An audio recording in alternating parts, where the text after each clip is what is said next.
Over the last decade or so, Apple's been known to really lock down their iPhones, not really letting their customers change things about their own iPhones. Recently, Apple's been removing more and more restrictions on the iPhone, making your iPhone much better in terms of customization, and it starts with the lock screen. Your lock screen probably looks something like this, with maybe a different wallpaper, but pretty much all iPhones have looked just like that for the longest time because that's all you could really do.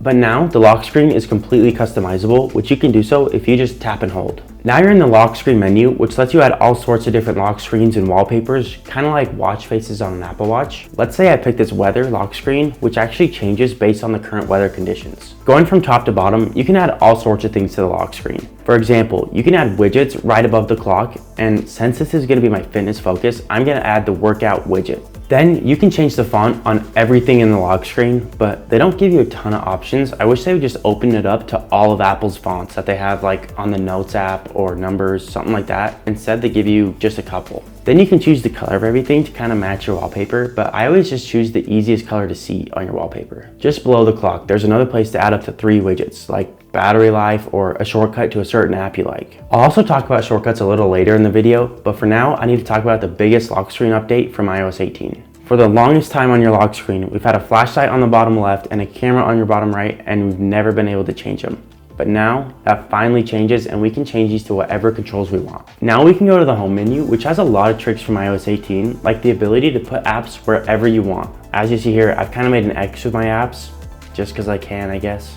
Then if you actually hold down anywhere on the screen, you'll get a little edit button on the top left where you can actually take things up another level, like adding widgets to your home screen. My favorite widget is probably the battery widget, which doesn't do a whole lot, but it tells you things like your battery percentage on your AirPods or your Apple Watch, which I think is really useful to see on your phone. Also in this mode, you can actually press on any app and then require Face ID. That way, if anyone tries to open up that app, they have to have Face ID or else they can't get in. Then if you go back to that menu, you can actually hit customize under add widgets, which lets you do a few things. I think Apple kind of dropped the ball on this one because it's not that cool, but there are a few things you can do that we should go over. There's 2 things to this that I think are pretty cool. For example, you can change your apps from small to large, and when you go to large, it actually takes the name away from under the app. Then you can change all your apps from light mode to dark mode, and you can even set it to automatic so it'll do it based on the time of day. The one thing that I think is really stupid about this are tinted apps, because you can change the color to sort of tint your apps, and I mean, it kind of works and maybe you can make it look good, but I think it all just looks terrible.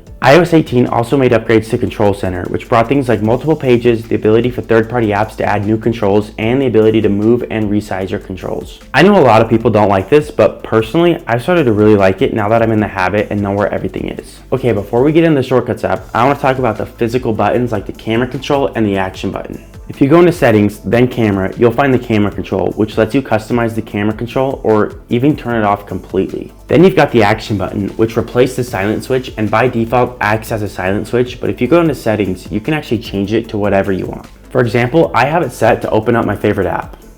I've got tons of shortcuts and I thought I would just share some of my favorite ones. A really simple shortcut you can make is to open any app. Then you can go to the action button settings and set that shortcut to the action button. So anytime you press your action button, it opens up TikTok. In the Shortcuts app, you also have automations, which I have a ton of them, and they're super useful because they happen in the background without you doing anything. For example, I've got an Aqara smart door sensor in my pantry, which I'll link below, but whenever I open my pantry, it trips the sensor and automatically runs an automation to turn the lights on. Then when I close the door, it turns the lights back off. I know it's not hard to just turn the light on in my pantry, but it is a big convenience when you have a handful of groceries and you're trying to get into your pantry and the lights just automatically turn on. Nowadays, there's so many ways to customize your iPhone. I hope you learned something new. Thanks for watching.